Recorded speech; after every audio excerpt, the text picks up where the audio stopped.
Dr. Daniel, apa pendapat Dr. Daniel tentang kenyataan Finn Jamal? Finn Jamal. FYNN. FYNN. Finn Jamal. Saya minta maaf, pada asalnya tak kenal Finn Jamal ni siapa. Seperti mana biasa, saya tak kenal artis. Jika saya sebut artis Korea pun silap selalu. Saya sebut Pak Jubong. Boleh sebut artis Korea sering. Contoh Pak Jubong, pakat gelak. Baru saya sedar Pak Jubong pemain badminton double dengan Kim Moon Soo. Saya gila badminton dulu. Pak Jubong, Kim Moon Soo, oh saya minati. Champion. Banyak anugerah. Kejohanan dia menang. Ni Pak Jubong bukan artis, Dr. Daniel. Betul lah tu. Sebab saya tak kenal nama artis, termasuk artis di Malaysia. Cuma saya kenal Finn Jamal baru-baru ini. Ketika heboh, dia membuat kenyataan tentang jangan turun sujud seperti anjing. Lebih kurang begitulah bunyi kenyataannya. Jangan turun sujud seperti anjing. Lebih kurang begitu kenyataannya. Kemudian disebutkan juga bahawa orang yang turun sujud dalam bentuk turun lutut dulu, kemudian tangan, itu cara turun yang salah. Dia sebutkan demikian. Lebih kurang begitulah yang saya baca. Dan dia sebut begitu ya, lebih kurang begitu. Masa itu baru saya kenal nama Finn Jamal, dan saya diberitahu Finn Jamal ini seorang artis, penyanyi dan sebagainya. Tapi sudah berubah. Bila diberitahu pada saya ini artis sudah berubah, saya terus spontan berkata Alhamdulillah. Alhamdulillah. Semoga makin ramai artis seperti Finn Jamal. Seorang wanita yang dahulunya artis berubah tutung aurat. Dan saya mendoakan artis-artis yang berubahlah secara yang lengkap. Jika dia wanita, Alhamdulillah menutup aurat, tapi jangan sekadar melihat Islam sekadar menutup aurat. Hatta pakai niqab, tutup muka sekalipun, dia bukan sekadar itu, dia lebih daripada itu. Di samping itu, Alhamdulillah, kita suka dengan perubahan Finn Jamal dan seumpamanya, dan rakan-rakannya seperti itu, menutup aurat, kita suka sangat, kita mahu ia diteruskan. Tapi kita nak berkata, jangan berhenti sekadar itu. Jaga solatnya 5, dan juga amat penting, jaga adab dan akhlak. Kenyataan Finn Jamal tentang cara turun sujud itu mengikut Nabi ialah meletakkan tangan terlebih dahulu. Ia bukan satu kenyataan yang salah. Memang ada nas yang sahih. Sahih. Yang mana Nabi SAW mengatakan, jangan kamu turun untuk sujud seperti unta yang turun. Hadis itu sahih. Jangan kamu turun untuk sujud seperti turunnya unta. Seperti turunnya unta. Tuan-tuan perempuan, pernah pergi Mekah? Tengok unta turun macam mana. Dulu tengok unta saja. Sekarang berdasarkan hadis, aku nak tengok unta turun macam mana. Sebab Nabi kata jangan turun sujud macam turunnya unta. Kemudian, itu yang kuat. Kemudian versi hadis berbeza. Salah satu versi yang sahih ialah Nabi menyambung dengan berkata, maka turunlah dengan tanganmu terlebih dahulu. Kemudian lutut. Itu satu versi hadis. Dan apa yang Finn Jamal sebutkan itu. Maka Finn Jamal tidak silap di situ. Hadisnya sahih. Cuma yang beliau mungkin tersilap ialah di sudut adab, akhlak. Bila beliau mengatakan bahawa yang lain itu salah. Padahal dalam agama ini ada perkara yang kita sebutkan di sini sebagai qat'i. Qat'i. Apa dia hukum qat'i? Dalilnya kuat, isinya jelas dan kuat. Qat'i. Contoh, puasa Ramadan. Jangan diubah-ubah. Jangan siapa mengatakan, tahun ini saya rasa kita ubah bulannya bagi puasa yang wajib. Daripada Ramadan, ubah pergi ke Syawal. Tak boleh. Tak boleh. Semayang Jumaat. Oleh sebab di barat, Jumaatnya orang bekerja, masjid kosong, Jumaat di barat jatuh pada hari Ahad. Tak boleh. Ini qat'i. Ini qat'i. Tapi ada banyak perkara dalam Islam, dia tidak seperti itu. Dia tidak qat'i dalam bentuk hanya menerima satu pendapat. Ini sahaja. Itu bab akidah, Allah Esa. Itu tidak ada perubahan. Tegas dan jelas. Tapi banyak perkara dalam agama, dia tidak qat'i, dia zonni. Zonni artinya, ada pelbagai nas. Ada dalil menceritakan satu perkara, itu betul. Tapi ada dalil menceritakan sesuatu yang lain, itu pun betul.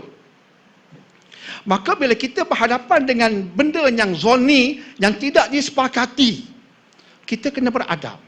Kita kena berkata bahawa kita kena berlapang dada, kena berkasih sayang, itu pun betul, Masya Allah, ini pun betul. Yang sepatutnya Fin Jamal sebut ialah yang ini ada dalil, tapi yang turun lutut dahulu pun ada dalil.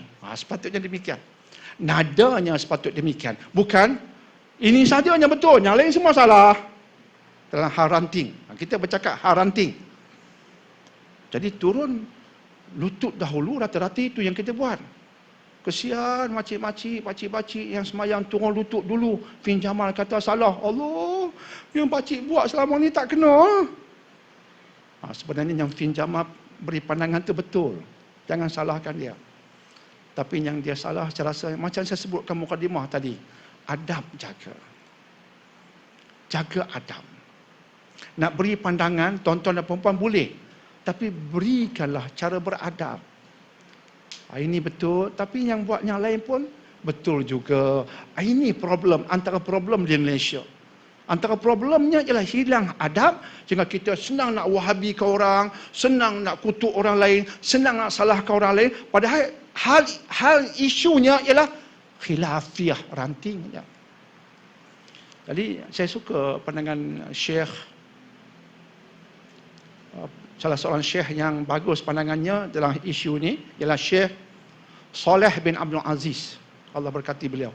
Syekh Saleh bin Abdul Aziz, beliau mengatakan bahawa dua riwayat Nabi, salah satunya bila turun sujud letak tangan dulu, itu pun sah, dan lagi satu ialah turun lutut dahulu, itu pun sah. Maka ulama dahulu jumhur mengatakan mana-mana yang kita pilih untuk turun sujud adalah benar. Dan Syekh Saleh bin Abdul Aziz menambah, bila Nabi SAW mengatakan jangan turun seperti unta, kita kena faham maksud dia apa. Apa maksud sebenarnya jangan turun sujud seperti unta? Saya suka ulasan Syekh Saleh. Bila kita baca ulasan ulama dalam hal-hal ranting, kita lebih faham. Dia kata bila unta nak turun, apa akan berlaku?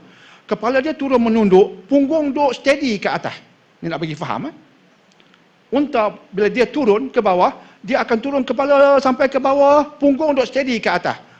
Jangan buat begitu saja. Jadi kita turun kepala ke bawah, punggung tak turun lagi. Nampak?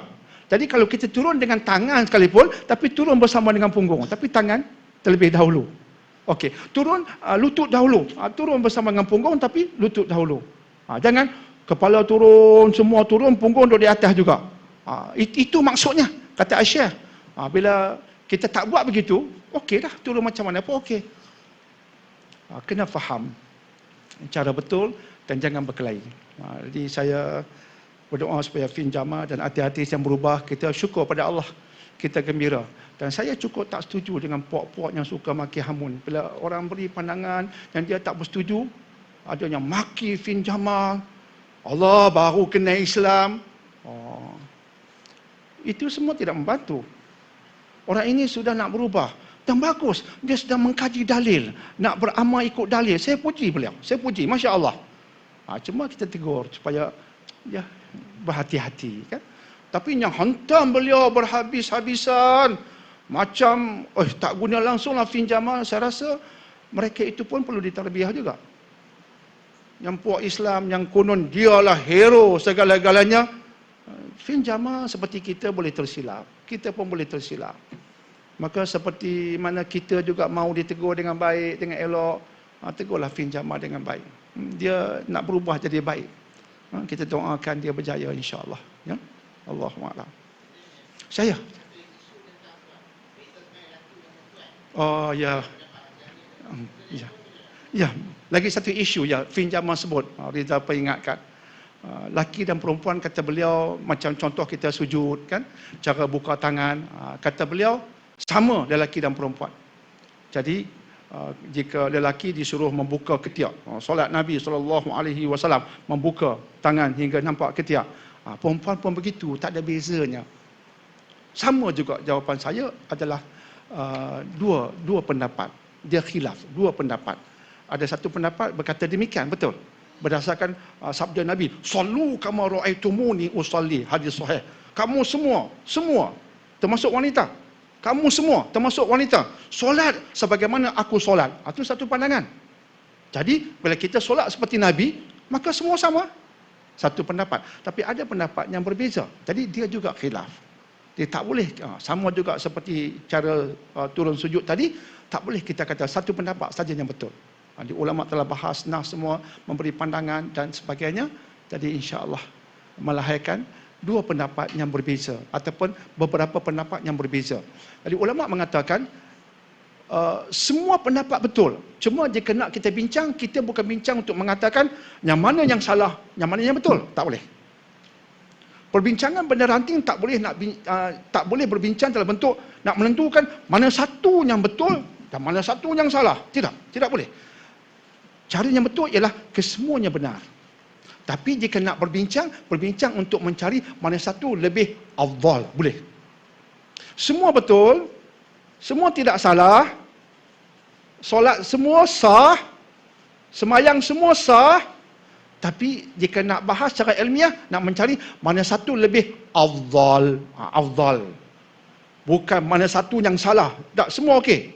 Tak membatalkan solat. Semua okey. Buka ketiak bagi wanita, tutup ketiak bagi wanita, tak membatalkan solat. Tapi mana satu lebih afdal? Ulama bahas untuk itu saja. Jadi ada tolak ansur. InsyaAllah. Allahu a'lam.